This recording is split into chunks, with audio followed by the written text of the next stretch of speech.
money in improv benefit for hurricane relief. How many of you are here for Greece instead? We're cool? One person. Get out. This is going to be some special night because we have about 20 performers who span the last 50 years of improv comedy in the Twin Cities who've all agreed to be here for this show.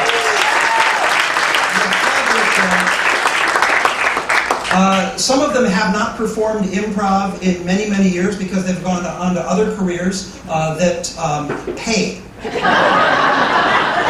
a living wage. So they showed up here and said, oh, I feel a little rusty, and then we had a little meeting before the show, and they blew us away even during just the warm-up. So they haven't lost an edge at all. I'm so excited. I'm Stevie Ray, by the way, of Stevie Ray's Improv. And I'll be introducing the fabulous performers in just a little bit, but first I want to talk about why we're here. Because we chose the Salvation Army as the recipient of tonight's benefit for a very particular reason. They have one of the highest ratings in the country for the money going to where it's supposed to go, instead of going to administration. Since 1865, the Salvation Army has been serving people around the world in their greatest time of need. Now, this fall's natural disasters have devastated people's lives, and the Salvation Army is committed to standing by them as long as it takes for them to get back on their feet. But they can't do it without your help, so we're really happy you're here tonight. So tonight you contributed by purchasing tickets to the show, and the Chanhassen Dinner Theaters waived all the fees that go along with putting on a show here as well. So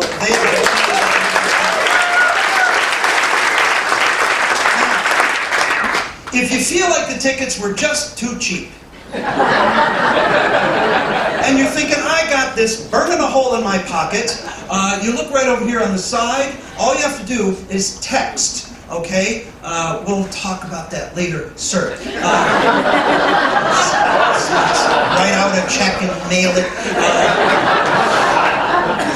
That's what you get for being in the front row.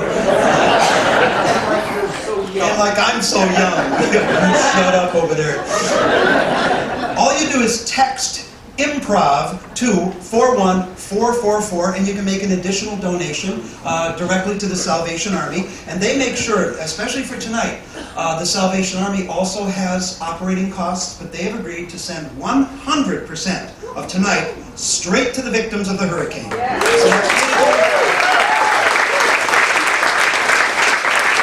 Since the hurricane hit, the Salvation Army has provided meals for over 1.5 million people, over 70,000 boxes of food, tens of thousands of what they call cleanup and comfort kits. And they provided emotional and spiritual care to over 110,000 people affected by the hurricane. So, tonight, we'd like to have one of their representatives come up here and have a chat with her. So can you welcome to the stage from the Salvation Army, Sue March.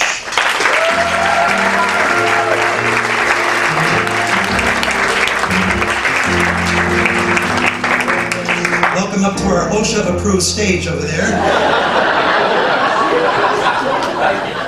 Now, Sue just got back from Texas. She was deployed there following Hurricane Harvey. So I'd like to ask a couple questions that I've thought of since we've started working with you folks. I'd like to know what made you want to volunteer to be part of the emergency services team. Okay, well, we'll try and keep it short. I won't go back to Adam and Eve. Because you're not funny. I'm not. Funny looking, and that's as close as we get. I met a person once, a couple of years ago, who volunteers, and he was telling me about his work. And he had been at 9/11, he had been at Washington, Illinois, and I think his discussion of what he did at 9/11 probably captured me the most. But he was talking about the bridge collapse and feeding people for 2 weeks at the bridge collapse. And he talked to me about the canteens, and after a while he said, stop, you had me at food truck. And I was getting ready to retire from teaching, and my last year of teaching I did the training so that by June I was ready to go. And what kind of stuff do you do as a disaster services volunteer? We the volunteers for the EDS We volunteer for, like the bridge claps. They were there for the entire time until the last body came out. They were at 9/11. They were feeding and hydrating everybody who needed it within the disaster zone. I have gone on calls for body searches, and so we'll feed and hydrate the searchers, the volunteer, or not the volunteer, but the firemen and the policemen. I worked the 94 protests a few years ago. We fed and hydrated the police. So if the police are called out on long call out, if firemen are called out on long call out, we feed and hydrate them. If there's a major disaster like floods, we're there feeding and hydrating the survivors. If there's hurricane like Harvey, we're there feeding and hydrating and comforting the survivors. What was it like 2 weeks down in Texas just now? It was hard work. Yeah. It was 12-hour days minimum. Their mosquitoes make ours look kind of puny. Just saying. But ours are more polite. Ours will ask and sting. That's right. That's right. And the overall take from having been at Harvey was the amazing people that we were serving. They had nothing left. It affected everybody across every socioeconomic barrier, and they were taking care of each other in ways that I never see in neighborhoods. They were feeding and hydrating themselves, their workers. They were making sure that their neighbors were cared for. They were telling us to please go to this neighbor and make sure they were fed. They were so thankful. In that state, having lost everything, I'm not sure that my mood would have been that good. Right? I mean, I get pissy on 494 at rush hour. Serious? And they were so grateful for you. Thank you so much. I've never been thanked so much in my entire life, and I'm a Minnesotan. We get thanked a lot. So people are here, they're participating tonight and that kind of thing. What can the everyday person do to help the disaster services relief that the Salvation Army does? Give. Amen. Obviously, we can't do this without funds. Some of you probably could go do what I do. Maybe you haven't got the time. Maybe you have to work for a living. Maybe you have responsibilities here. So then I kind of think if you could help fund those of us who have the ability to go do that, we'll go in your place. I felt a lot when I was down there. Do you know the story of the Donut Girls with the Salvation Army? Yeah. So for those of you who don't know this Donut Girls story with the Salvation Army, during World War I, Salvation Army women would appear on the platforms of the train stations and present our soldiers with donuts and coffee, fresh donuts and coffee. We became the Donut Girls in Houston. We were handing out not donuts, but hot meals. And it was our chance to show them that grace is still there, that we still really care. And that's what you can do, is show them that you really care. They need it. They need the emotional support. And when they found out we came from Minnesota, some of them cried. How can you give up your life for 2 weeks to do this? Well, how could you not? Sue Marsh.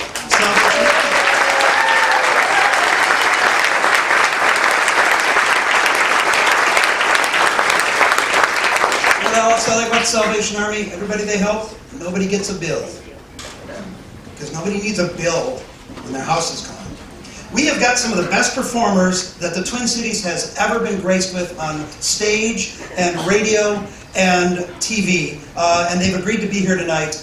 There's so much to say about each one of them that I won't say it because it would take all night. I'm just going to welcome them to the stage.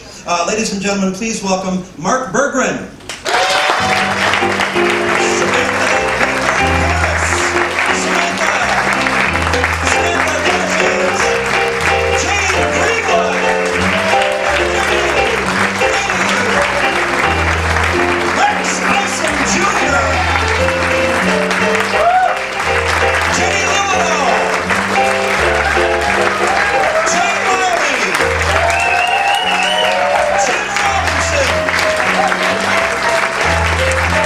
Sit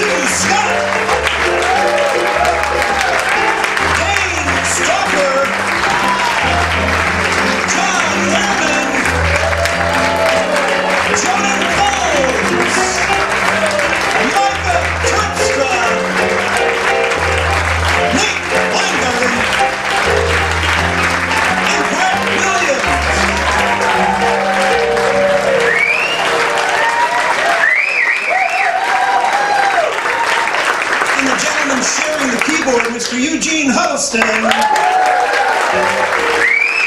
Matt Doherty. I like how when I introduced one, the other one played music for the other guy. That's kind of cool. And the man who's going to be running the timing of the show, because we all know comedy is all about timing, is a gentleman back in the light booth, our assistant director, Mr. Joe Harstead.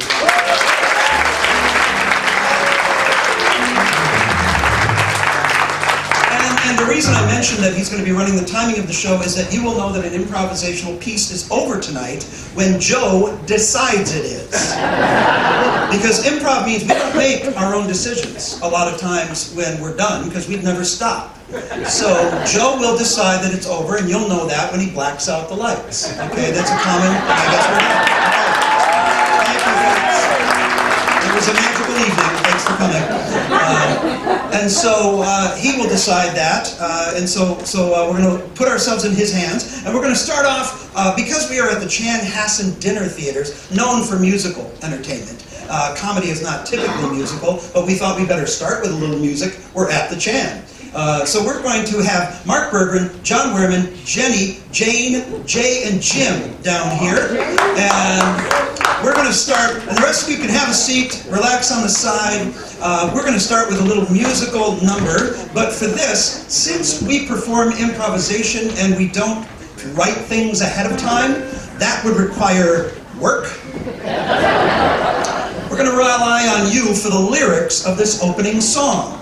Like, for instance, for Jenny. Sir, right here in the plaid, okay? This is your lovely wife? Yes. Yes, that's because no single man would wear that shirt. No, it's a good thing. I get my clothes told to me by my wife, too. That's why I match. Okay? Just, you're married. Can I ask what you do for a living? I'm a salesman. You're a salesman. And what do you sell? I sell roofing.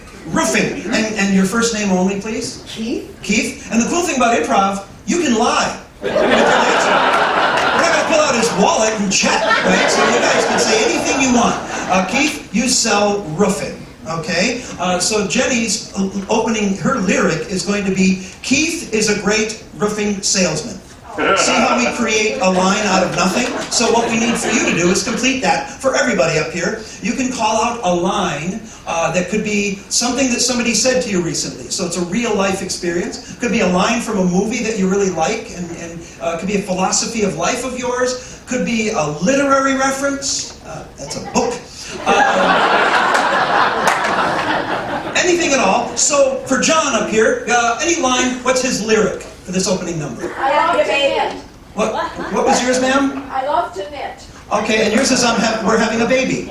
Okay, I love to knit a baby. Is your line? Okay. Give me a line. Yes, sir? Aiming for wonderful, settling for pretty good.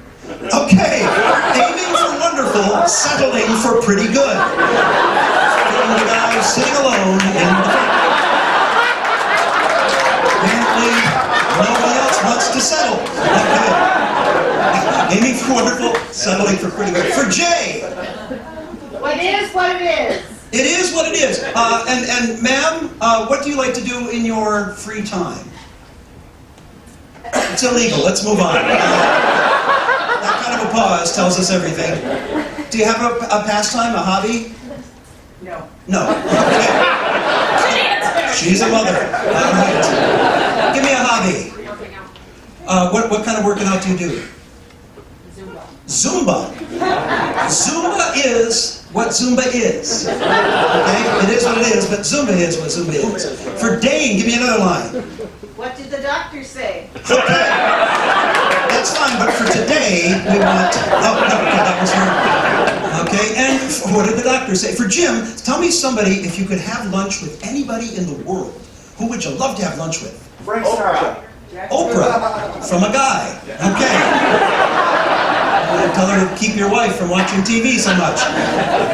Anybody, if you could ask Oprah one question, what would you ask Oprah? Can I have some money? Yes! That's what I would ask. Oprah, can I have some money? Oprah, can I have some? Okay, so what are our lines, I please? forgot. Okay. Keith is a great roofing salesman. Yes. Awesome. I'm knitting a baby. I'm knitting a baby, I think it is. Aiming for wonderful, settling for pretty good. Zumba is what Zumba is. What did the doctor say? Oprah, can I have some money? Okay, we're going to turn this into a very classy type of music, the old English madrigal style of music. So we'll let you folks over there at the piano give us that.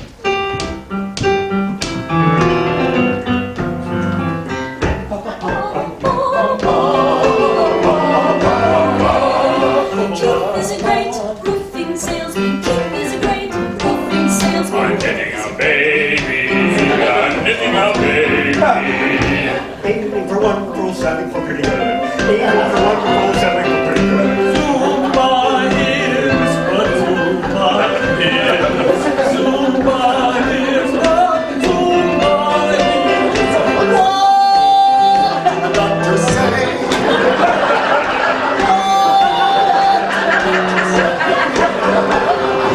Oprah, can I have some money? Oprah, can I have some money?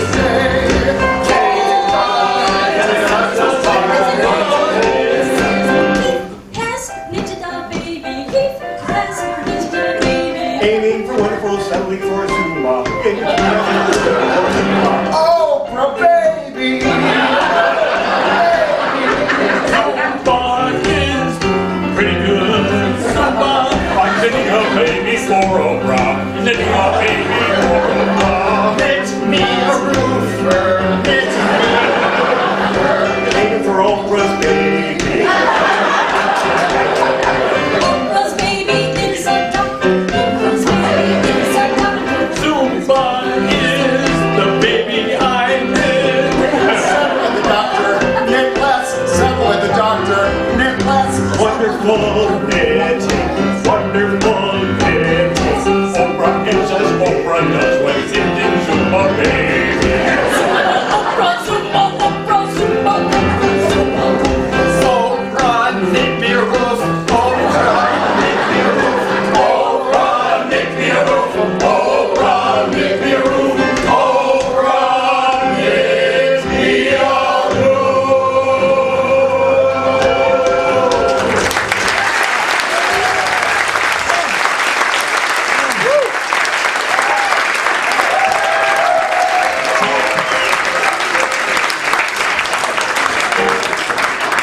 Take that, Grease!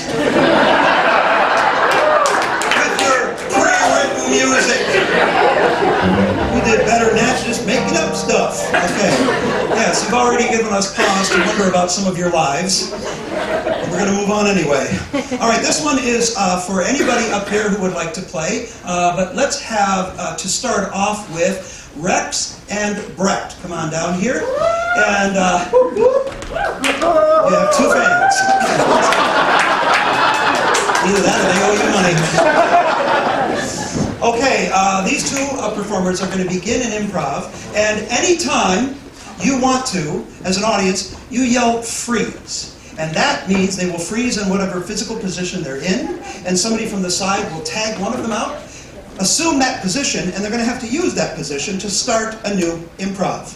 All right? So be kind. Don't yell freeze when they're in middle air, okay? Because that happens all the time, and we're not magic. Okay? So anytime, you don't have to wait for anybody else. Just yell out. Freeze! Perfect. All right, let's get these two started. And somebody tell me, Rex is trying to help Brett do... Ask out a girl. Okay. It's hard when your family shows up, doesn't it, Brett? Brett is trying to help Brett ask out a young lady. All right, so you walk up to her, you gotta do a little shimmy. Yeah, that's it. Work those hips. Come on, man. Then I hit her butt. No!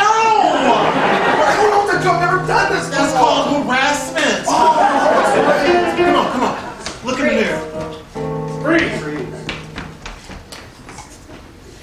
Get this baby out of me!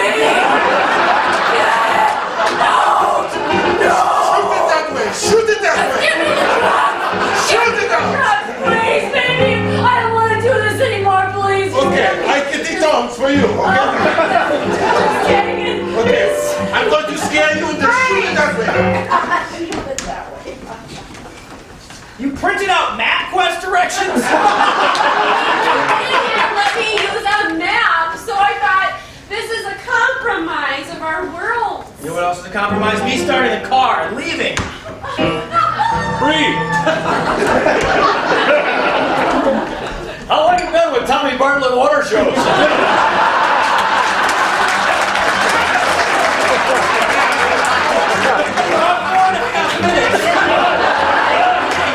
Switch keys like Improv.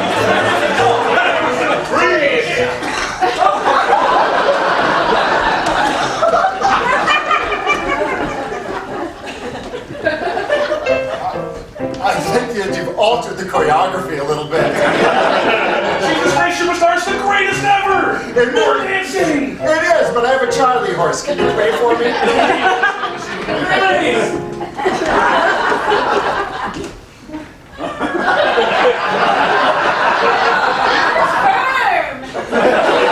I'm made out of marble, that's why. Not a talking statue. We're alone in the gallery. Well, in that case, then free.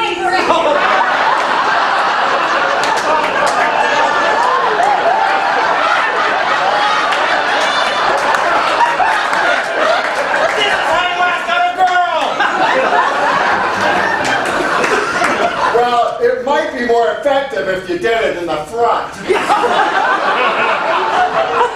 You are so by the book. I really want to know. I want to know how to... Just okay. Well, look. Okay. Look. All right. See, and I made a diagram. Read. Okay.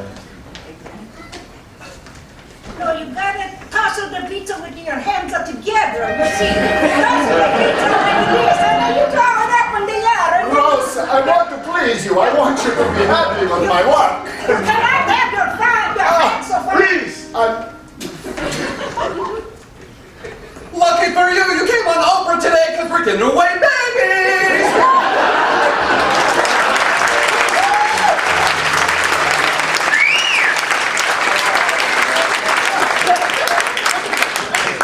Oh, we're sick. All right. Now that's a good Oprah, actually. Now we're going to let you just enjoy some improv scenes without you yelling out anything. They're going to just create a scene with any number of people in it. And I'm going to need from you for this first one, just somebody tell me where it's happening. Like a bank or a bakery, where is it? On the beach. On the beach, okay? We'll just use that. Something is happening on a beach.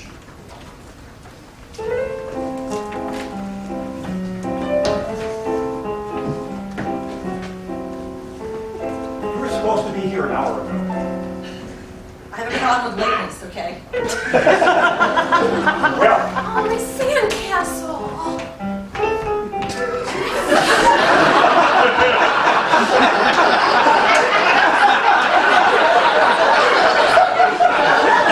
that's the sandcastle I made for you. We're getting married today. Is that the reveal? It was. So the ring was inside of there? It was. It was your grandmother's ring. Your grandmother's ring. She ran off with it? Yes. That was my first. I was going to say that. Always does that. You know, she took my car. Can't ruin it for us. She took my child. Okay. Look, we can have another. I don't think we can. Wait a second. This is kind of one of the whole. I have to tell you something. No splashing. No splashing. I know. And He served us our margaritas. yes, and we now have a child together.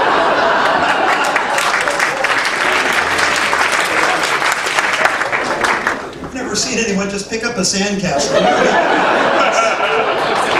That's improv. It's like, that's glue, I'm telling you. All right, let's do another one. Somebody tell me a certain situation that causes some tension in life? Political debates. A political debate? How about we stick with comedy today?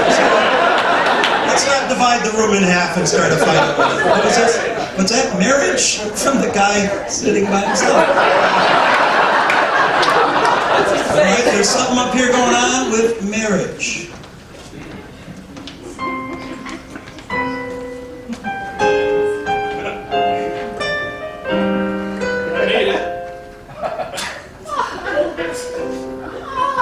I was so worried.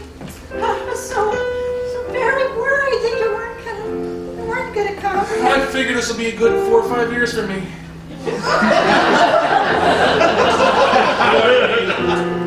We are all gathered here together to join this man and this woman. Am I right?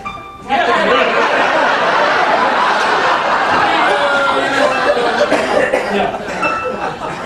Jane, you take this man, you know the routine.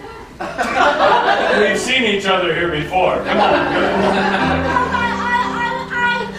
I thought there'd at least be some flowers or something.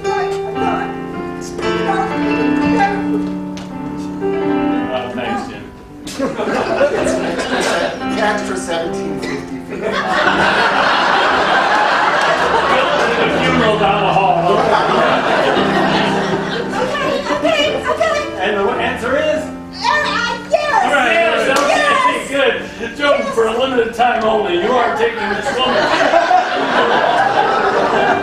I gladly take Jane's money. You gotta go for more than that, otherwise I can't do it. And her spirit, because I love her. For her money. And her homes. We're going for a concept, a length of About 4 or 5 years.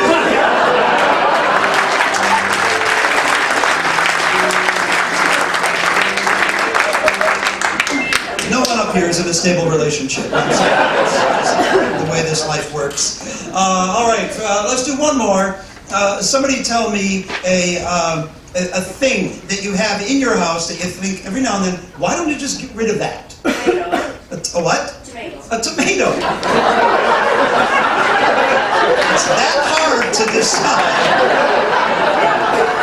Boy, what a stressful life we lead. Okay, we have some ideas for you. Sure. Tomato. Mama, there's maggots coming out of the tomatoes. I've seen Coming it. out of all the tomatoes. Something's wrong with the tomatoes, Mom. I know, but we cannot get rid of the tomatoes. It's all we've got left. It's everything. Everything else is gone, dear. I like the little maggots. They smile at me. Talk to me. They like Well, I'm so happy to hear you like the maggots because we've got more. Mom, I got out of the basement.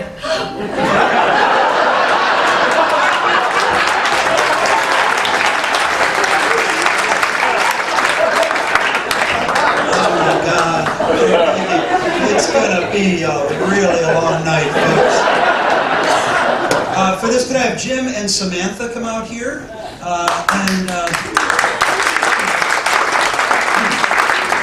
Jenny, can I have you write for me? Okay.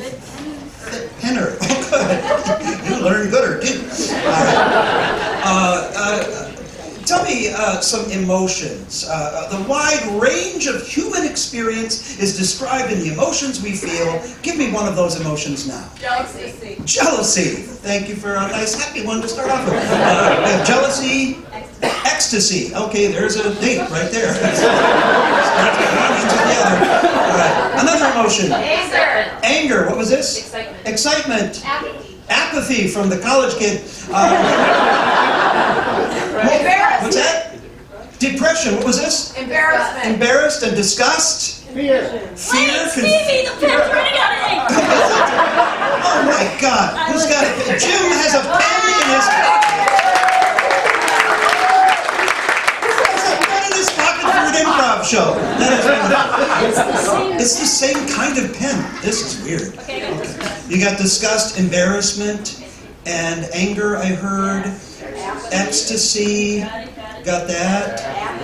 apathy, depression, fear. You guys sound like a meeting. Depression, that share, okay.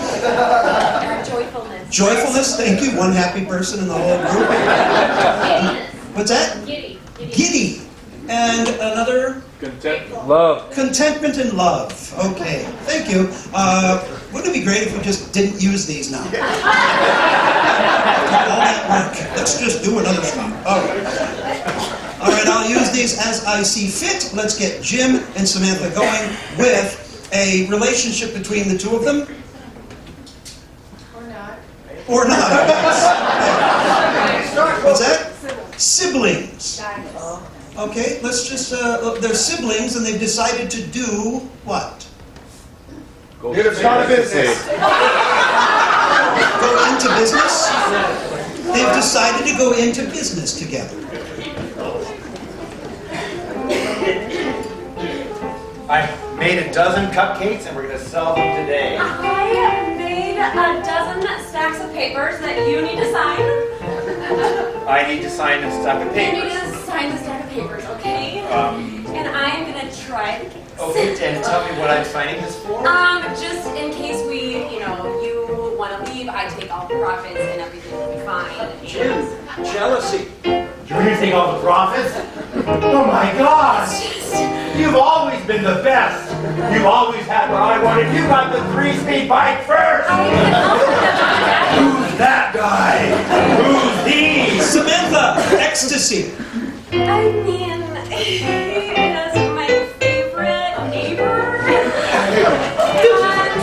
as you remember, I really liked him when we were growing up. And Bill, I just want to take him everywhere. Okay? Jim, depression. Okay. Okay. Oh, I don't have an appetite anymore. I mean, while you're down there, just it just says that basically. But I'm leaning on my right hand and I'm left-handed. Samantha, disgust. I do not like anybody who writes with their right hand.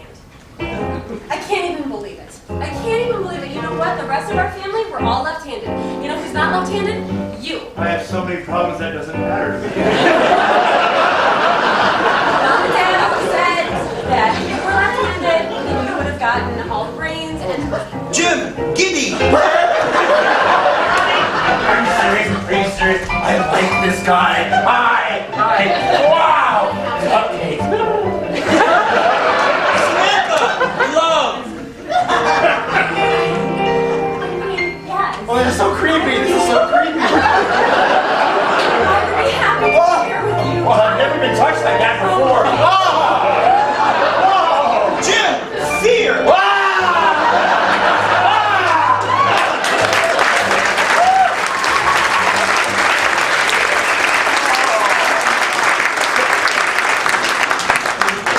All right, this next one is open to any of our performers who want to join in.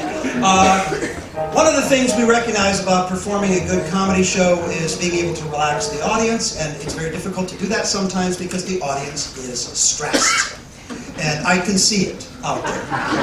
We know now through extensive research where stress comes from: other people. If they weren't around, things would be fine. And the reason they cause stress is those other people are the world's worst at what they do.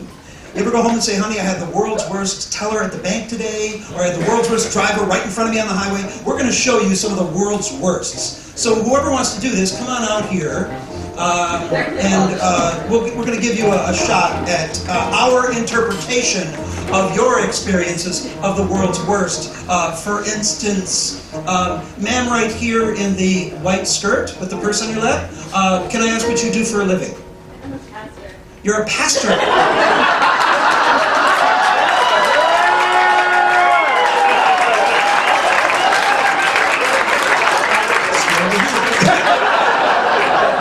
Now, I'm sure you're a good pastor, but there are some bad ones, right? Okay, well, we're going to do much more than bad. We're going to show you the world's worst pastors. Who is it? I mean,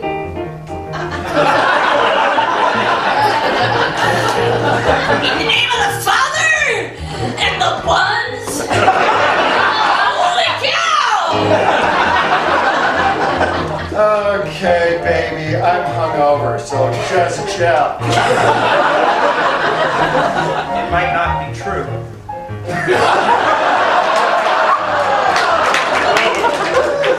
For God so loved the world that he wants you to give me money.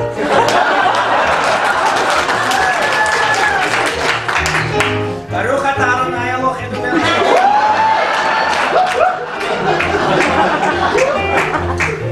The body of Christ, the body of Christ, the body of Christ.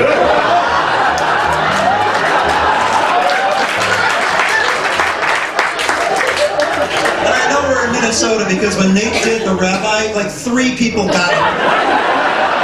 The rest laughed because those people laughed. World's worst? Personal trainer. Okay. I think we're done. Yeah. Well, I think you look great. You don't look a day over 50, at least from the neck down. Okay, now log on and I'll be able to watch.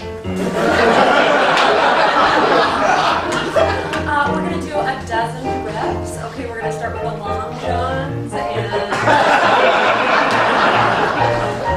Okay, ready? Okay.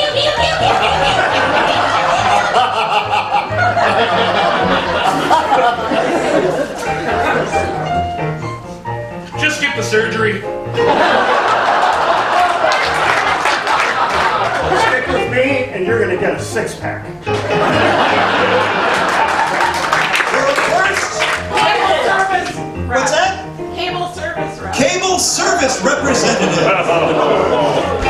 9:15 and I'm right here, right on time. You want me to do what? I'm just gonna put foil on these.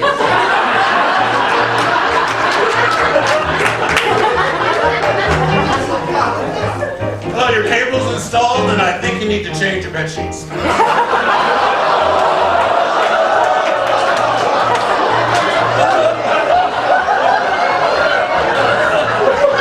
That's the world's worst anything. Showers will be provided after the show tonight for an extra fee. World's worst? What's that over here? Undertaker. Undertaker. Go do one second.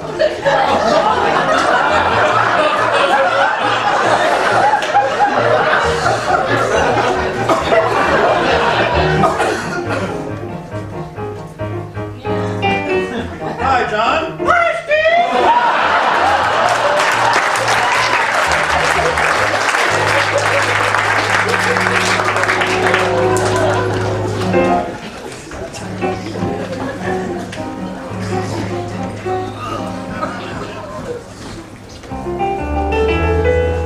You're listening to WSRA Radio, Stevie Ray's Radio. It is 8:30 right now, 30 minutes top of the hour, 34 degrees. I am Joden Coles. They call me the Answer Man. I've been spinning hot stacks of wax all night long, but now it's time for me to take your phone calls. Friends, what's the reason why you would call a late-night radio talk show? Boredom. Boredom! I'm taking your phone calls on boredom. Thanks for coming to the show. Like Angela Rupp, go ahead, call her. You're on the air, WSRA Radio. I can't get excited about anything anymore. Well, I got one word for you. Viagra. Next caller, please. WSRA Radio, go ahead, you're on the air. Jordan, hey, it's me, Mark. Hey, Mark. Hey, I just moved to Minnesota. Oh, the people here. Oh, yeah, I tell you, crepes. Yeah, you ever been to one-way stop? Yeah, of course I have. Yeah, I know, yeah. I had to put it in park and get out a magazine. That's how long I was. Hope you kept your radio on. Next caller, please. Hi, Jordan. Hello. My name's Bob Tomlinson, and I'm a Twins fan. I'm sorry.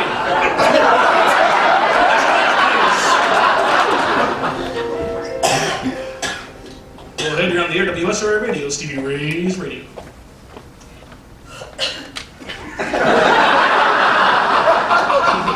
Stevie Ray's Radio.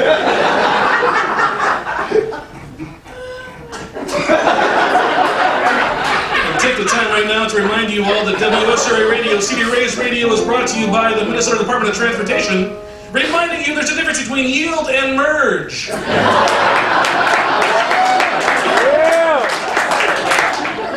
the air right now taking your calls about boredom. Go ahead, caller, you're on the air. I am into muscle cars, and I just want to know if you had any opinions about the 454 GTO. We're talking 1970, of course, between the 454 and the 383. No, I'm happily married. Next caller, please. Hi there. My cat seems really bored, and she won't play. So I was wondering, do you have any suggestions for playing with the cat?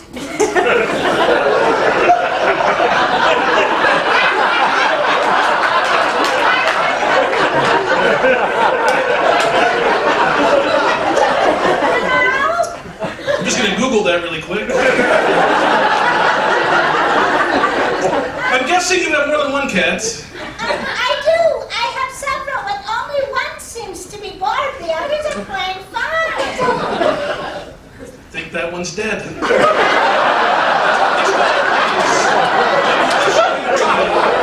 Stevie Ray's Radio. Go ahead.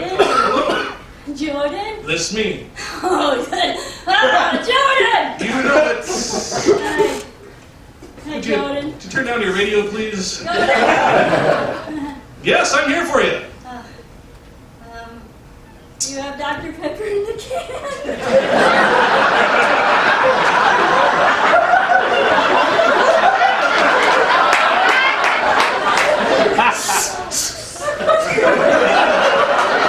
As a matter of fact, I do. Yes. Okay, can I talk to your mom? Next caller, please. Go ahead, caller, you're on the air. Hi, it's Johnny Long. I Googled you earlier, too. Yeah. Go ahead, Johnny. Yeah, so you're talking about foursomes? Nope. Sorry, wrong number. The Viagra didn't work. Well, that's all I got for you, folks. Thank you for tuning in for WSRI Radio.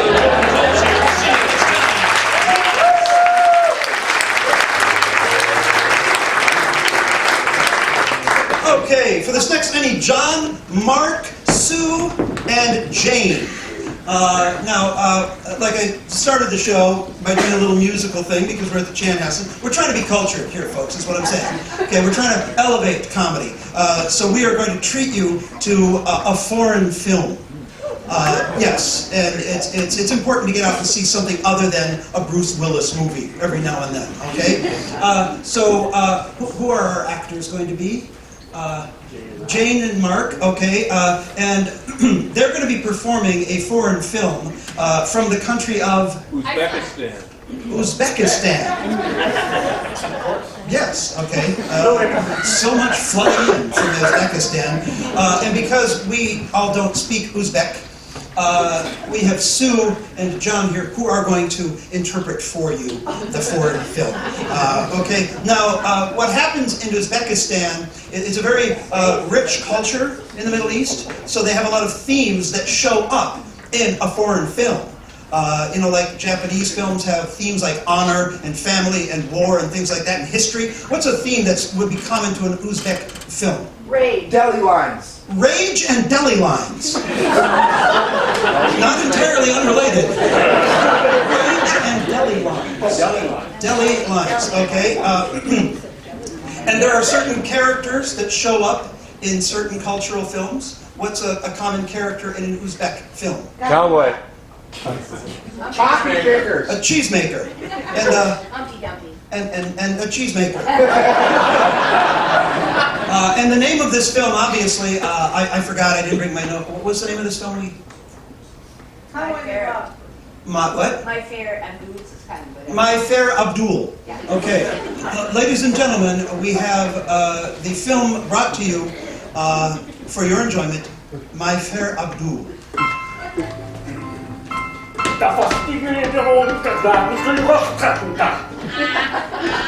I'm lifting the yak.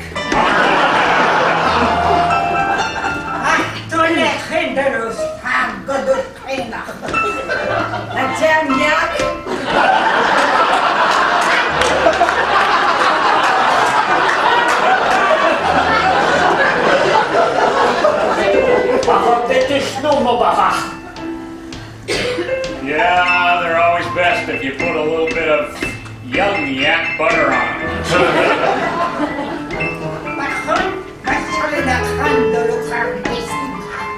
No, you see, we make cheese out of this yak. Are you calling Abdul a liar?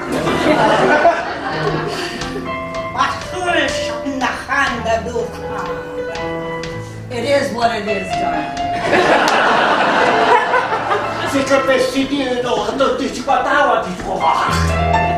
You love it.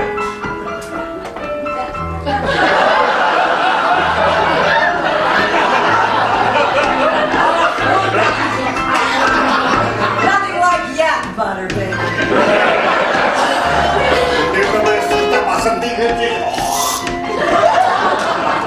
It's a lot better than making cheese.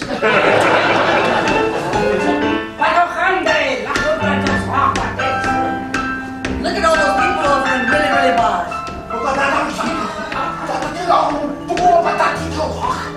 It's the Billy Bob Johnsons. They come here for our money, our cheese, and our yak butter.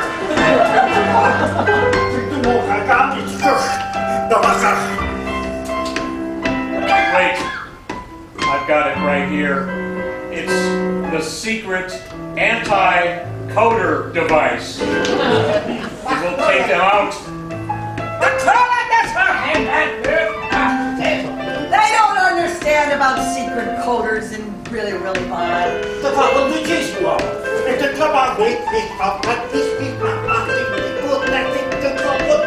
I put in your old phone number as a code.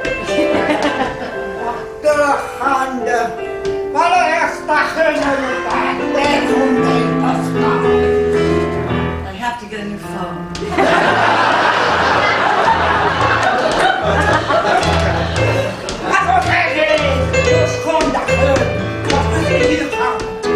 Tired of making yak butter. I need to do something else.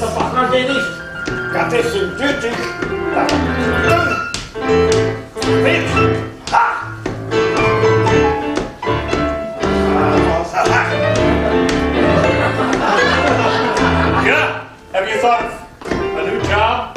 Casino dealing?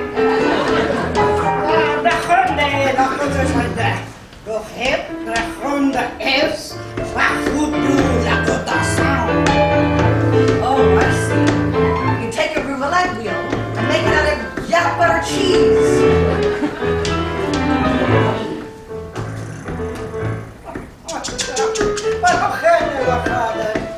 Oh, I always get the wrong number.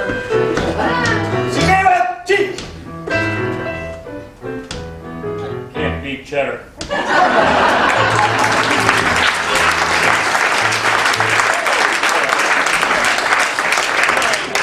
Only this food could make yak butter sensuous. For this next one more improv before we take an intermission. And I'll remind you, during intermission, go text to 41444 and just type in improv, and it'll take you right through everything you need to do if you want to make an extra donation to the Salvation Army. But for this last improv of the first act, we need Jenny, Brett, Micah, Samantha, and Jay right out here in front.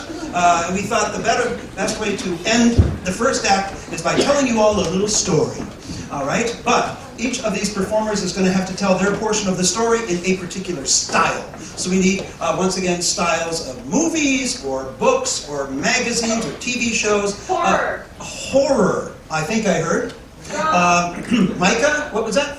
Romantic comedy. Romantic comedy. Opera. Disney. Opera. Horror. Disney. Pirate. Film noir. Film noir. Okay, and if some of you were yelling out ones and I didn't take them, we're not going there. It's my show. You want that kind of show? Go downtown. Costs 25 cents for every 5 minutes. Thank you, people who laugh right away. We know what you do for your free time. All right, now the way the story is going to be told is I will direct it by pointing at one of the performers. They will tell you the story off the top of their head in the style you've just given them. Your job is to watch for them to make a mistake, because I'm going to be pointing from person to person, backing around, jumping around. They have to pick up exactly where the other person left off. So I point away from Jenny. She has to stop talking. mid-sentence, even mid-word. She's not allowed to complete her thought because the next person will pick that up. Now, if Jenny does not pick up where Jenny left off, that's a bad mistake. If Jenny doesn't stop talking, that's a bad mistake. If any of them fall out of the character you've just assigned them, those are all mistakes, and they should die for that. Oh yes. When you see a mistake, I want you to yell "die" at the top of your lungs. Okay? Let's scare the people watching Grease. Okay? And then when you do that, everybody will leave except the person you just killed, and they will perform a solo scene in their style in which they die at the end of the scene in the style you've given them. All right? This is why I direct it instead of perform it. So let's give you a typical, an example of a mistake. And come on down here so I can conduct you easily. We're going to give you an example of a mistake. When you see it, yell "die" just for practice. There was a little dog. He was walking down the street and he fell in a hole, and that's when he tripped. vomited. Her word just made no sense whatsoever, okay? So what's our styles again? Horror. Romantic comedy. Opera. Disney. From the wall. Okay. Which is somehow scary now. Once upon a time, there was a... Rabbit. A rabbit. Once upon a time, there was a rabbit. Walking through the dark corridor of an empty hotel. There was not a sound except for the rabbit. And little did he know that Tip Tip was his new boyfriend. Love was in front of him the whole time, and while, you know, they're rabbits, so they escaped back to the bedroom. Where they encountered the Rosen Cavalier. He was there and he was ready for them.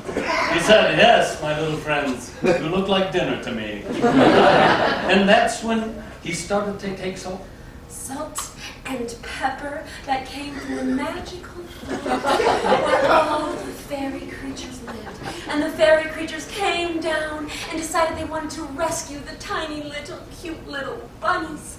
But he was a dame. He walked into his world and she walked out of his, and hers and everyone in between. They didn't know what they were doing, see? So he took out a gun, and with one shot, and then he fell the rabbit to the floor. The floor was covered with bloody steak, and that's how he loved his steak. Loved its steak blood, and the blood started spurting out of the bunny left and right, and the bunny's head came off and it popped into the air. so he got out a cigarette and started to smoke. He didn't know why he had to eat. Romantic comedy. All right, we will now see a romantic comedy, Death.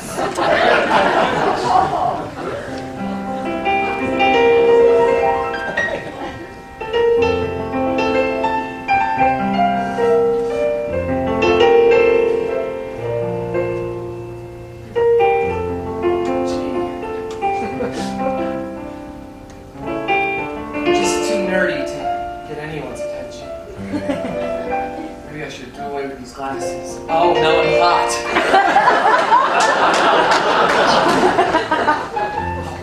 I'm gonna be late. Better meet Susan. Oh, bus coming. No big deal. What? That was close.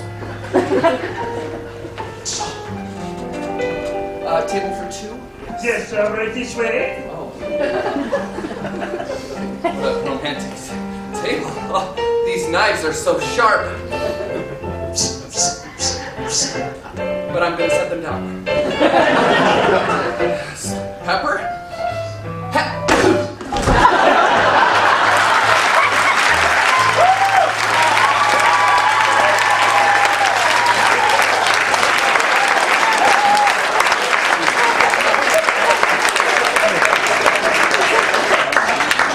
Most of my dates ended. We are left with... Horror. Opera. Disney. From the wall. Once the bunny finished his cigarette, he... decided he'd get out a magazine, see if he could find another dame to date. In Yes, magazine? There was a fairy godmother. And he had a large saber. A saber that he yielded. Yielded.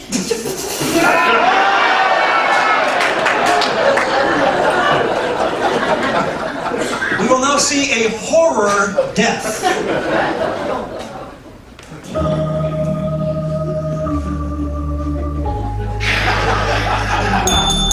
Hello? Yes?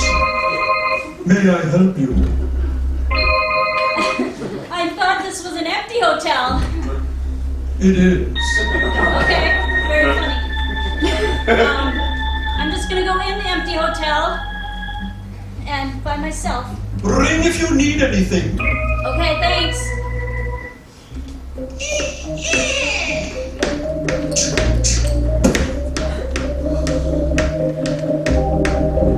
Oh, look! Lots of blood and stuff all over the floor. Must be really slippery.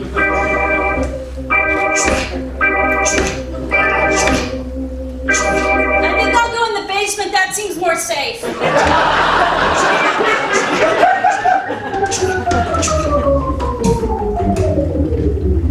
Oh, there's so many cobwebs.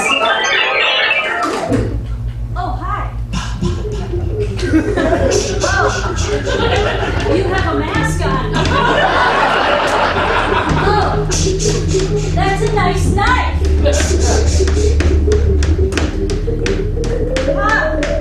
Okay. No, don't kill me. I'm by myself.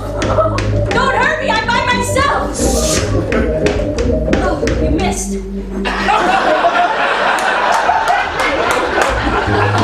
Here's your knife back.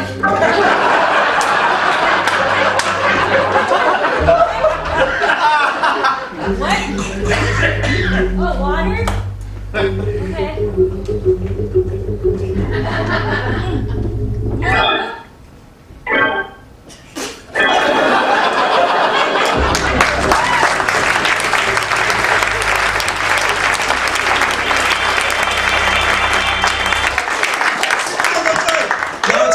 Show, isn't it, sir? We give a plastic sheet to the front row. Sorry.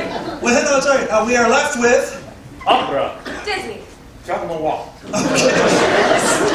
The bunny discovered that he was riding through the forest. On a horse.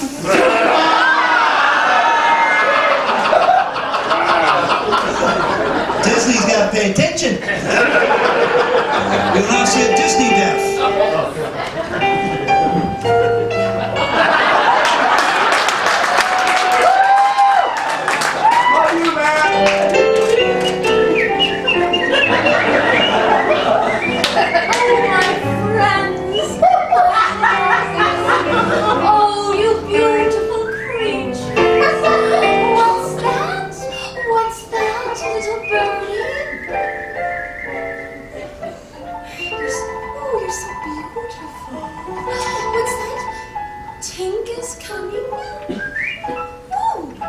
Tink is mad at me? Oh, no, Tink and I are old friends. No, she would never come. No, she just has a tiny little sword. It's just a tiny, no, it's just, where, Tink, I'm sorry, I didn't know you loved Peter. I'm sorry, Tink.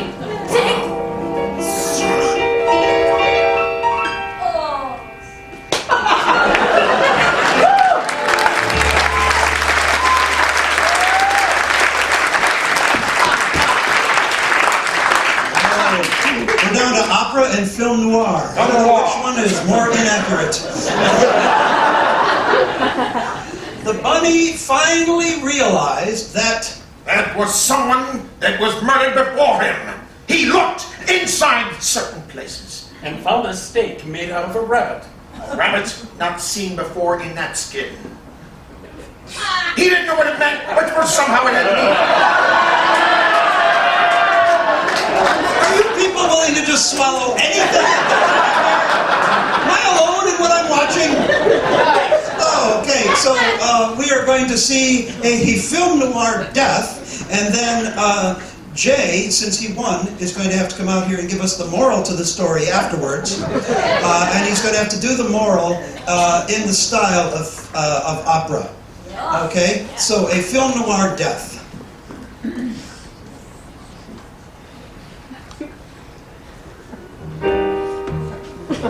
I looked around. There wasn't much light.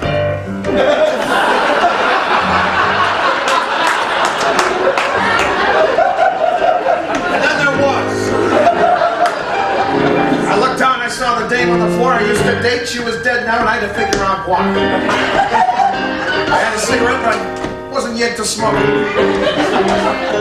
It got darker.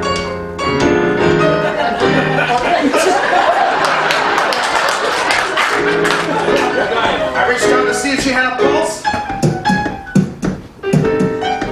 She didn't. She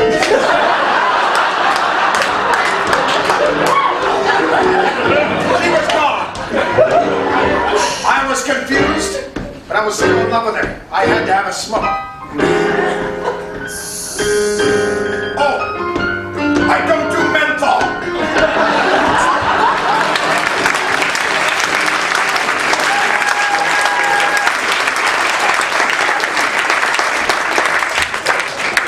And the moral to the story.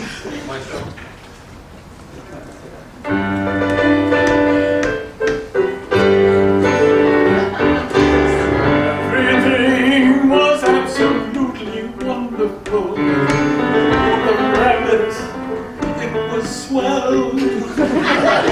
Everything was just wonderful. And so were the Disney characters as well. It was swell. Detective was swell as well. And how do I come to this conclusion? All swell that ends swell. We'll see you after a quick intermission.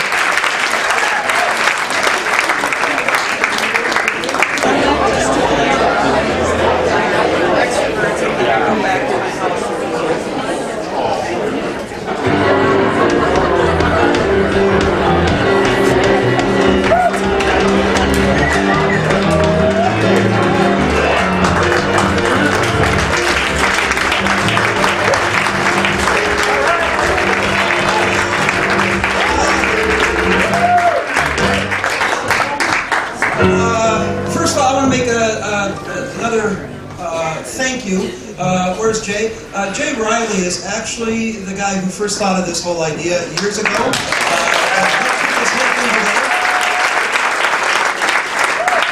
So without him, we wouldn't be here. And I want to do something with just Eugene and I, because Eugene and I started working together in 1983. Yeah, and I was 12. You were 7. And one of the things that people will sometimes overlook is the power of music in anything, performance arts-wise.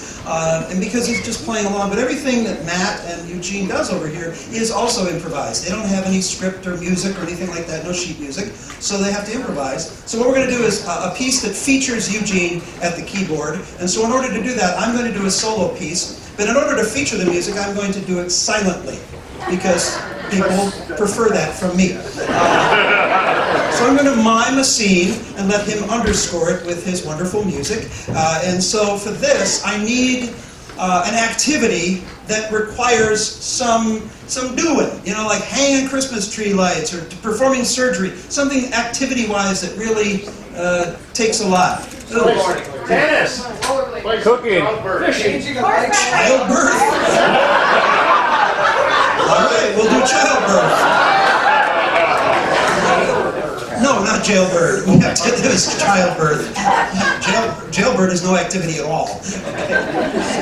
Childbirth, okay? So I'm going to start over here, and when you start the music, we'll go. Hey, how do we know when it's over? Joe will back out the lights.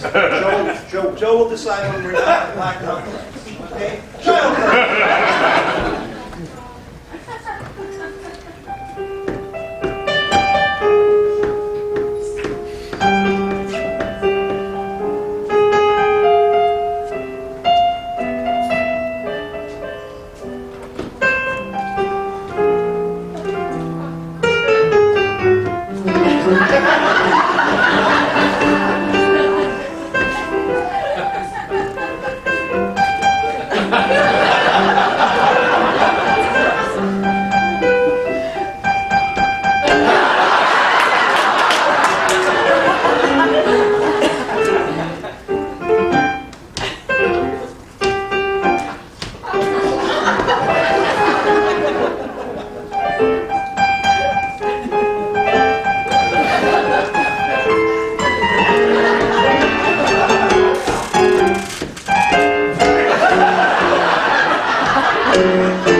Show you how this music really affects things. We're going to do the same scene over again. However, Eugene will decide what music he wants to play. Instead of following me, he's going to play whatever he wants. I will have to adjust how I perform according to the music he plays. So we hope I haven't pissed Eugene off. All right, childbirth again, and I'll leave it to you to start, Eugene. Okay.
To challenge, I think Matt's taking this one, another musical challenge. We call this one Song Title. You are going to call out a made-up song title, so don't call out a real one like Somewhere Over the Rainbow or something like that. When you call out a title, one of our performers will come down, and I think this is Rex going to start this one. And Matt is going to use your song title to inspire music right off the tip of his fingertips, and Rex is going to come down and sing a song that's based on your title that follows the music. Yeah, it's very challenging improv. I sit this one out. So for this song title, if you were to write a song, what would you call it? Don't touch me there. That's like the whole front row is dysfunctional people. I'm sure that gives you some inspiration for music, Matt. Okay, because we've all heard that. Ladies and gentlemen, the debut of the new song, Don't Touch Me There.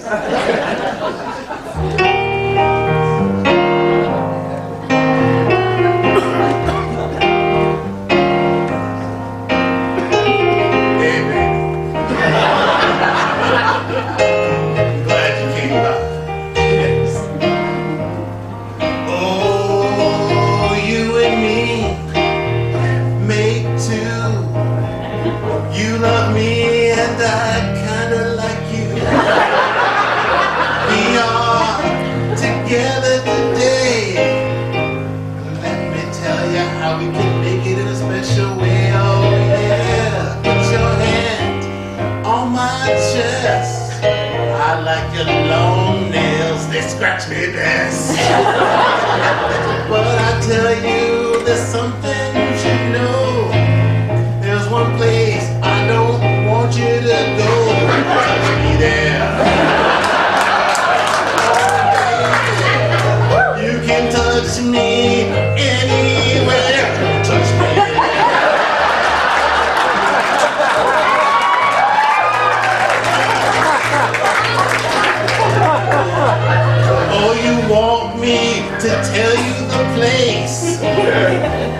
just love playing that ace. Later, when we're all alone, I put the dogs to bed and then you and me roll. Oh yes, it's a special night. I'm gonna hold you, baby, especially tight.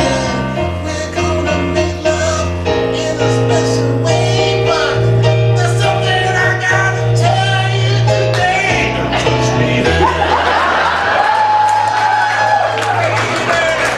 Don't touch me anywhere, especially there.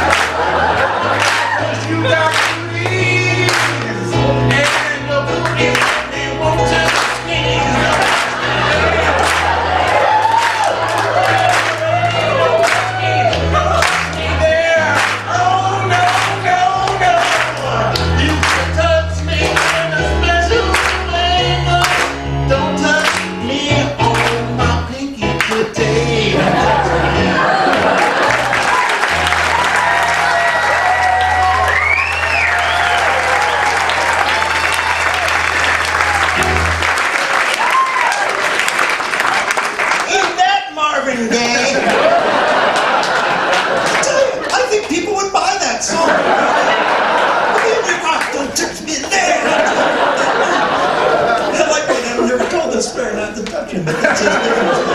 Let's do another one. You feeling inspired? Give me another song title. Lost in the ladies' room. Locked? I think Brett's doing this one. Because of all these people, he would be the most likely. Locked in the ladies' room. Lost in the ladies' room. Got it? You inspired, Matt? Take it home, Brett.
Are we doing one more or are we not?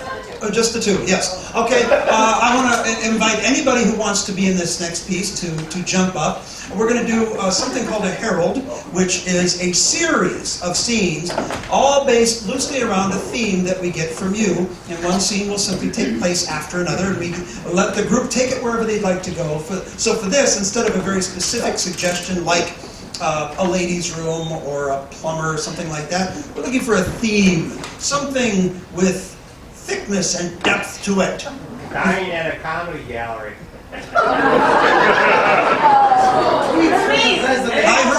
I heard dying at a comedy club, but, and I know who you are. So we're going to just take that as an inspiration for the theme of death. Death is our theme. I suppose I better start thinking about leaving the gallery. Yeah. I see you're closing up. This is our passive-aggressive way of saying we're closing. We don't like to actually come right out and tell people that they should go, but I'm just about to do it. I don't have to go home, right, but I can stay. Can't stay here. But maybe you should go home. But it's his painting. You like that, huh? It's significant. Really? Looks like a drop cloth to me. I painted it. So when you go to the show, you bring your own tomatoes. And you just throw them at the performers if they say something that's not funny. That's nice. No, trust me, they're organic. You know, they probably don't have enough money to buy food. Right. So this is like feeding to them. Really just serving them in the long run. Try it. Oh, they smell good. Yeah, they're fresh. Oh, yeah, they smell really good. And excuse me, I hope you'll be kind. This is my new play, Hamlet. This is your play. Yes, it's the first. Face palm! Just like that. Hi, it's good to see you.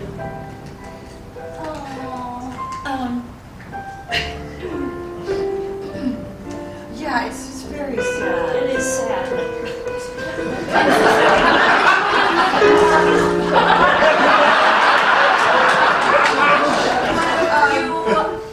Wives are going to be doing the eulogy.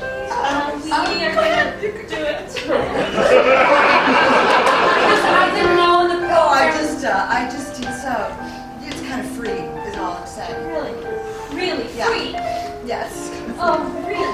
Yeah, it's absolutely fine. I'm just tickled, actually. I'm saying it. I'm tickled. He's still got a pulse. He's still alive. No, he's not.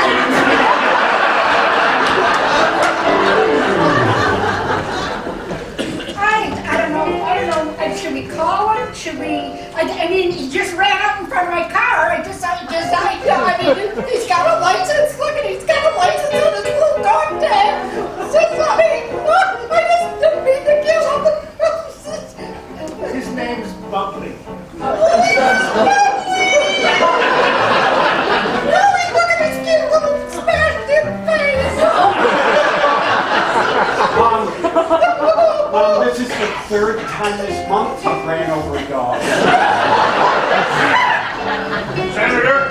Senator, welcome to the Senate Abominations Committee. Now, as a new member of the Senate Abominations Committee, your job is to step on this frog. Frogs are people too! Frogs are people too!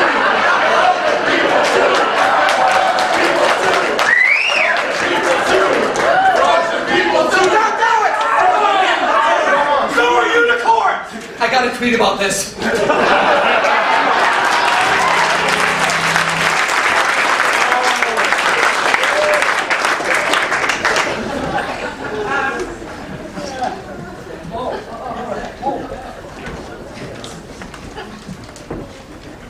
All right, everybody.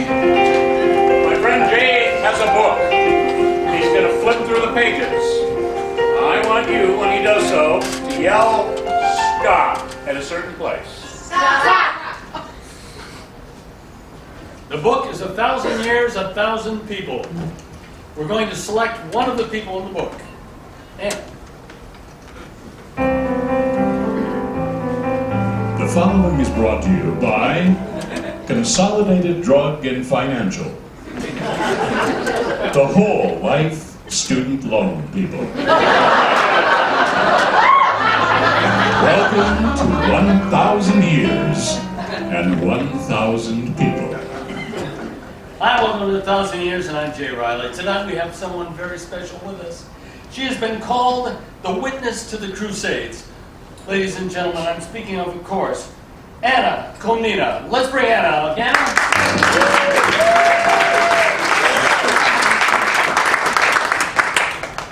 Thank you for joining us, Anna. My pleasure. You look wonderful. I do, thank you. Anna's book, The Chronicle of the Crusades and the Reign of her father, Byzantine Emperor Alexius I, as a major source of modern knowledge about the First Crusade. Tell us about the First Crusade. I think that many of our members of the audience really want to find out so much more about it. Well, the first crusade was about women trying to get the vote. First. We were not successful. We've had many crusades since then. But what was really interesting is that there was religion. We were accused of having too much religion involved. And some people died. I can't remember exactly where they were. But anyway, people died. Yeah. And there was some sort of a religious thing. But really, it was always about the vote. Always about the vote. Well, and you weren't successful, from what I understand. In No, fact, we still aren't. Well, that's true. Islamabad's voting is not quite up to par. Neither is Chicago's. Kind of think of it. That's funny. We weren't kidding. Crusaders were quite a freebooting bunch of well, they were laws. They were not gentlemanly, I don't think is the word. No, there was a lot of freebooting. Absolutely. Yes. And free boozing. There was a lot of free boozing. That's where the term booty came from, is that correct? And there was a lot of free booty. Yeah. And there would not have been had we had the fucking vote.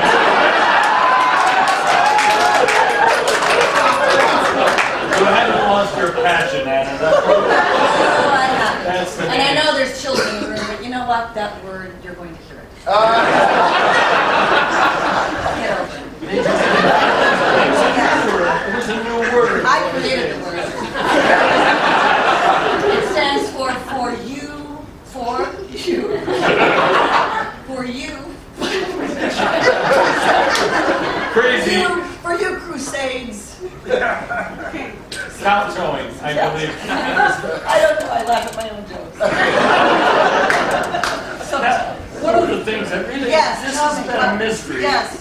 And then how you escaped from a besieged town, Yes. you were put into a sealed coffin with a stinking, decomposing chicken. Yes. Now, tell us about that experience, because many of us, we thought it was there for lunch. That stinking chicken. Have you ever been in a box with a stinking chicken? Not recently. It's very irritating. No. Yes, of course. I kept moving the chicken to the side. The chicken wasn't dead. No. No. And then the chicken would come back, and I'd go move to the side. Anyway, so finally we took a vote. And I won. And then the chicken stank for a long time. Is that a word? Stank? Stank, yes, that translates. Yes, that's very good. I did not make it. So that was an interesting time, and then I was freed from the box. And then I roamed the world, looking for the vote. Who's with me?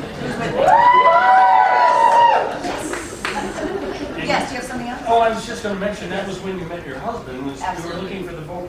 Right. Now, at the time, I don't understand this, but the vote was actually a real thing. A vote was not like something you did, it was a thing that, when they said you would cast a vote, you'd throw something at somebody. Yes, you would throw something. Yes, you would throw this thing that we made. It was a rock. Yeah.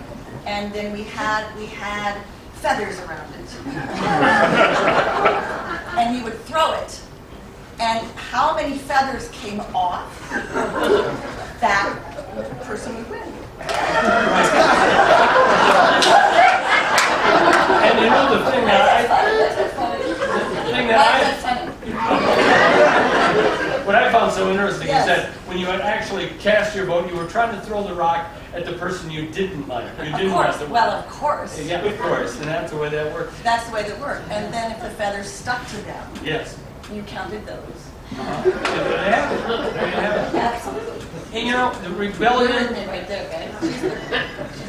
She was in the box with me.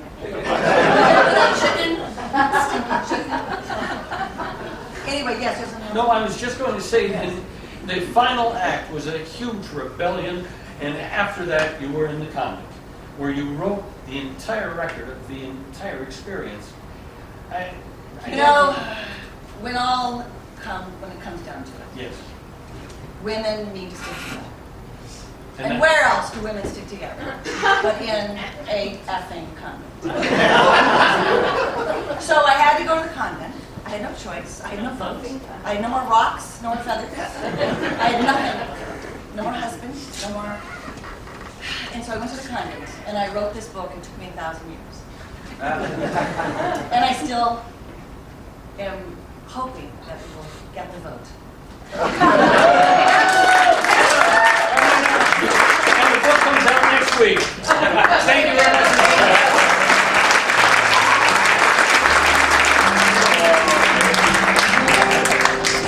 I'll take that one, Jay, over here. Thank you. Okay, for this next piece, could I have Nate, Dane, Jay, Jane, Jim, and Samantha? All right. Ladies and gentlemen, thank you for attending tonight's UN conference. As delegates from the UN, we know you have questions you've always wanted to ask from people of other countries. And so what we have here tonight are representatives of 3 different countries, and of course the translator for each country, since you might not speak the language. We have a representative from the country of? England. What was that in the back? Canada.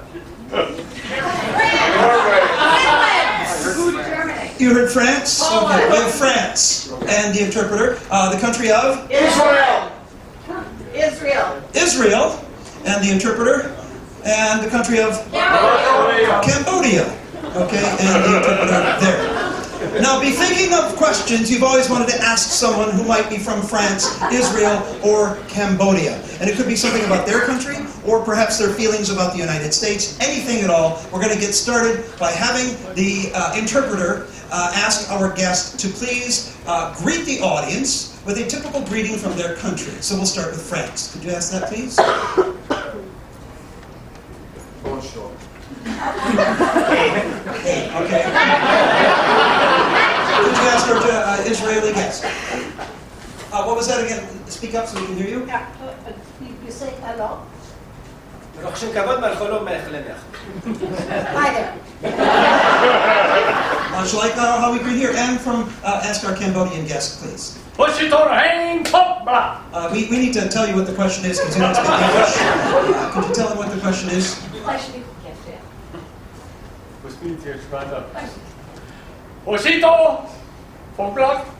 It is a pleasure to be here. Thank you. Okay, good.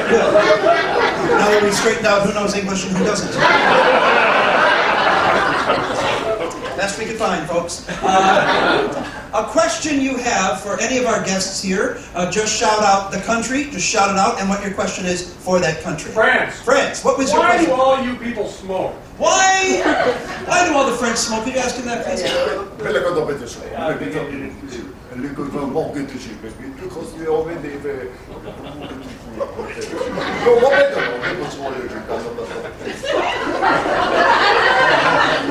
It hides the BO.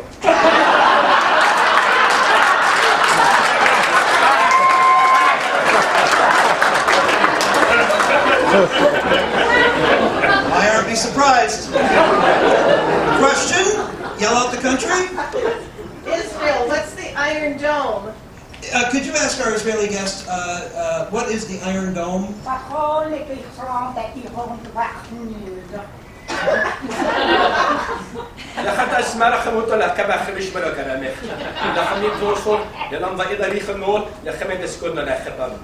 It's a little thing you put incense in and then stick.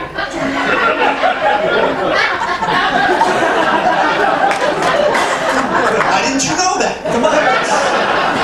Do you have a question for Cambodia?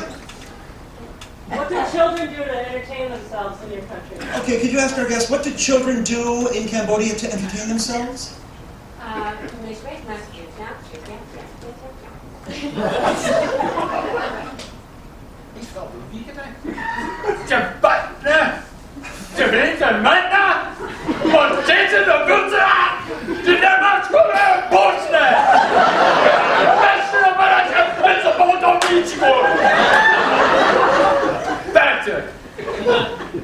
He's very upset because his children have decided to not come home for the holidays this year. And so that's a sore subject. It happens to every family. Okay.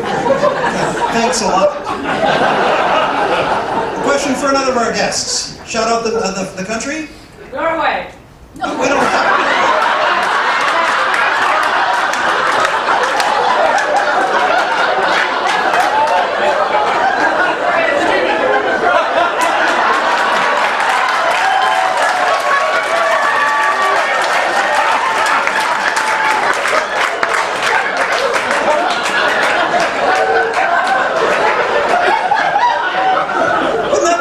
Greece. You just call in an extra character. We're here. I want to see Rizzo's mom. Here she is. What's your question for Norway? What's up with that lutefisk?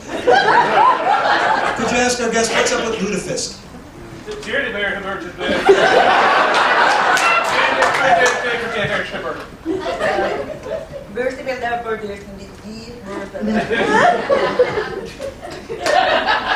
It's like our Taco Bell.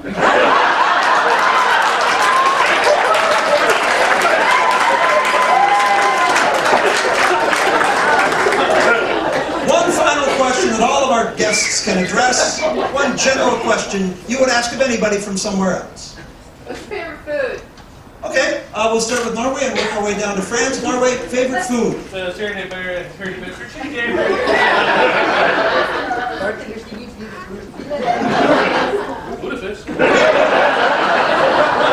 Cambodia. Oh, these guys. First of all, pot. Send the question in. Then, Robert runs the days with on the whiskey. The garlic mashed potato pizza from Punch Pizza. I like how Cambodia visited France there for a while. Circled through Norway. Colonized us. Yes. And Israel, favorite food? Challah. Baklava. And France. Crap. Waffles.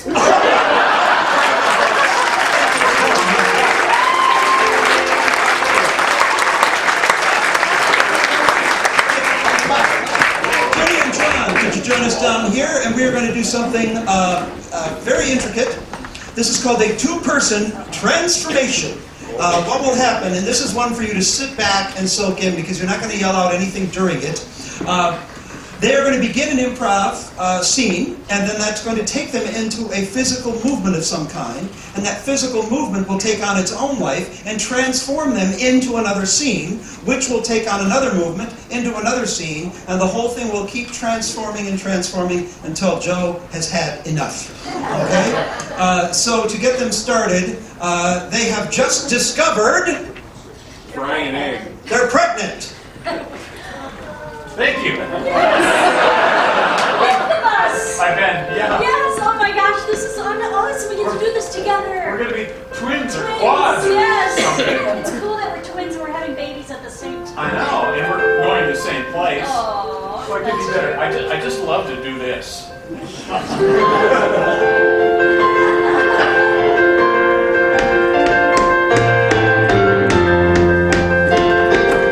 It's a big piano. Stay with the black keys. The Boysendorfer.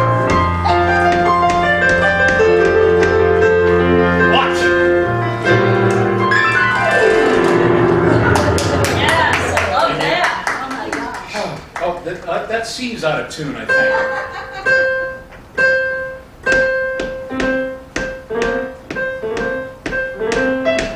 I said to Jimmy, you little SOB.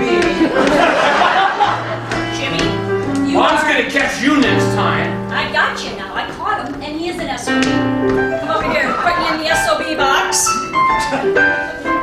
Bad little boys go to the SOB box. With the chicken. I got the gaffer tape. Yes.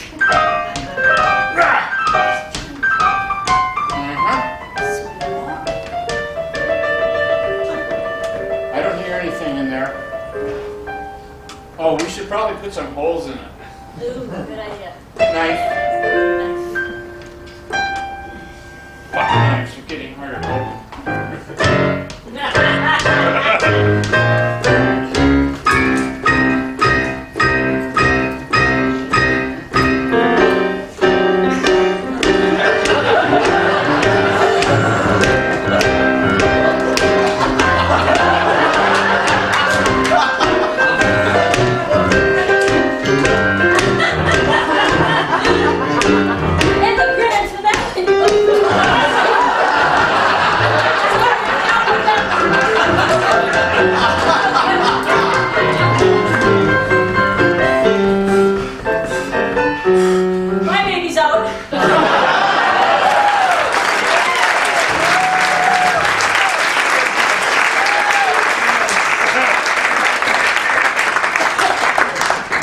does that is usually not in the next improv because they're back there with oxygen.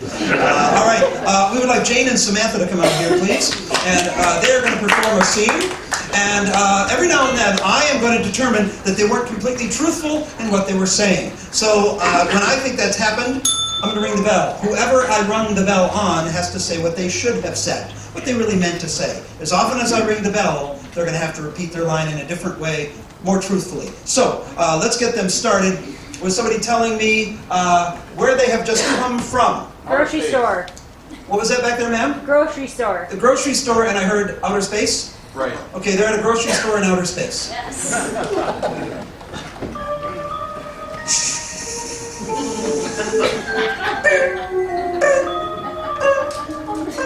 Oh, look at the space ice cream.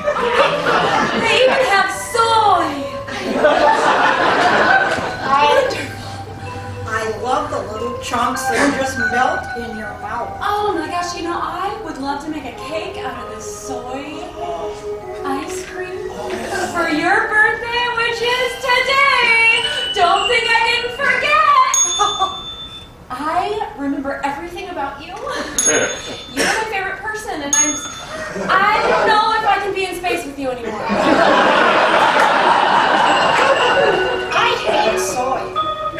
You know, it totally imbalances your hormones. And the fact that you would want to give that to me, I don't think we can be friends in space anymore. Well, see, this is why I don't think I can be trapped with you anymore, because you never want to try my thing. Well, you're always putting things in them that I don't like.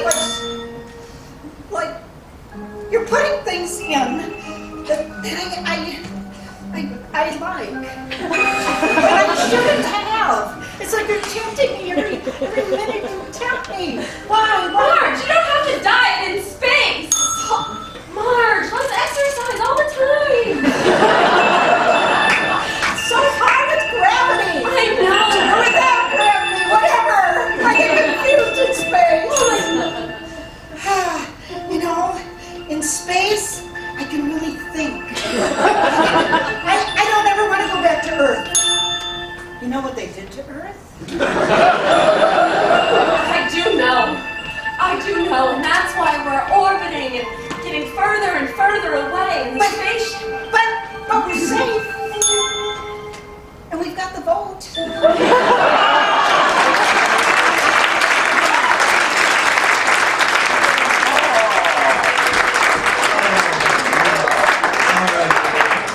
Well, we are going to do one more thing for you to close out the show, but before we go, we'd like to thank some of you for coming. The rest know who you are. First of all, thank you so much for taking your time and your money and your wonderful attitude to be here tonight and help support this cause for the victims of the hurricane.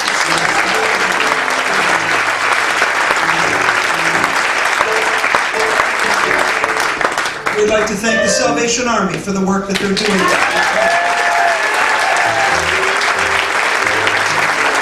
A lot of people only think of the Salvation Army as the bell ringers with the kettles and things like that. A lot of people don't even know they do disaster relief, but they are all over the board doing hunger programs and relief programs and all that type of thing. And I'd also like to thank somebody I haven't thanked tonight, who really should be thanked. It's the person who co-founded Stevie Ray's with me 28 years ago and has run the shows ever since, my best friend, Pamela Maine.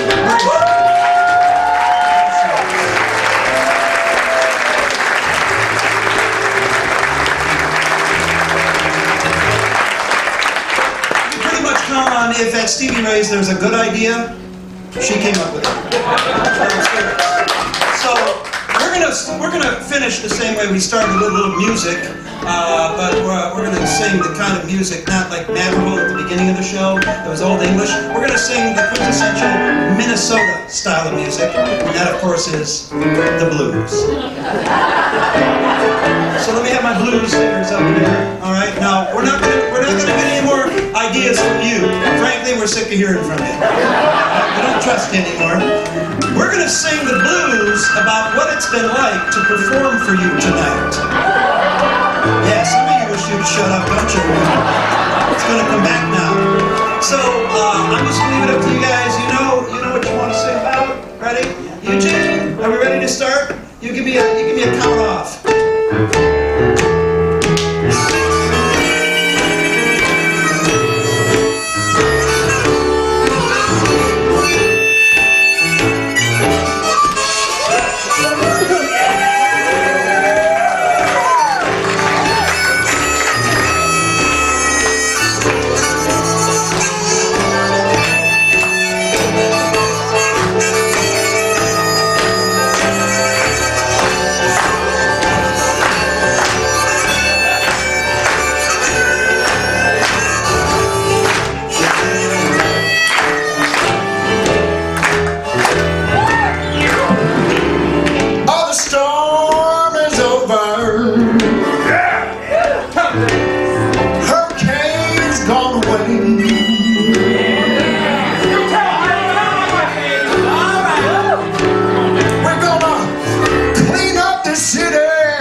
I'm a little worried about that dead bunny.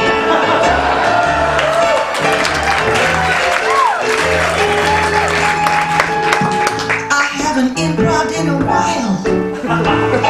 It's so nice to be back.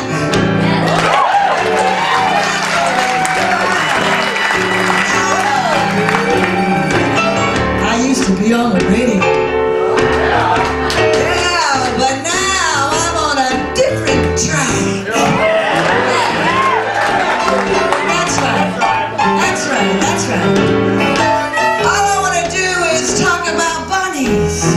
Chickens and that damn yak.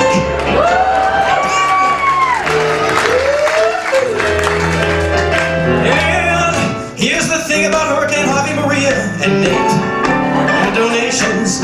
It's money well spent. And one thing you might not know about the Israeli language, challah means baklava. That's what she meant.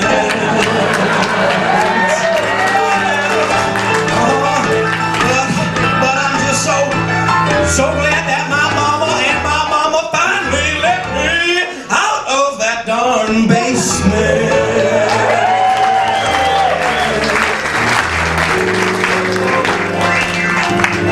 I had 2 hours at my funeral. It was one of the greats.